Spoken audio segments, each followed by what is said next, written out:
જય શ્રી કૃષ્ણ મિત્રો, આજ આપણે બનાવશું માવાના પેંડા. તો આ 2 કિલો માવો લઈ લીધો છે, 1 કિલો ખાંડ છે અને હવે આપણે માવો ખમણી લેશું. આ રીતે માવો ખમણી લેવાનો છે બધે. ખમણી લીધો છે બધે. 2 કિલો માવો, 1 કિલો ખાંડ છે.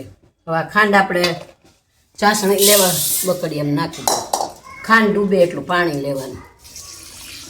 હવે આપણે ચાસણી મૂકી દીધી છે. ચાસણી થઈ જાય પછી માવો નાખવાનો છે.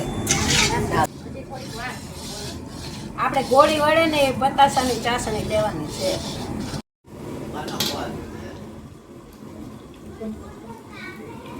જો આપણી ચાસણી તૈયાર થઈ ગઈ છે, આવી પતાસાની ચાસણી લેવાની. હવે નાખી દેશું માવો. ચાસણી આવી ગઈ છે આપણી. ગેસ ધીમો કરી નાખો.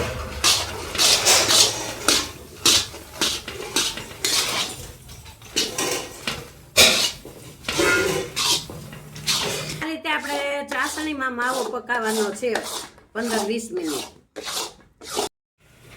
આપણા પેંડા થઈ ગયા તૈયાર. આ રીતના બનાવવાના છે. હવે આપણે એને ઠરવા દેશું અડધી કલાક, પછી પેંડા વાળી લઈશું.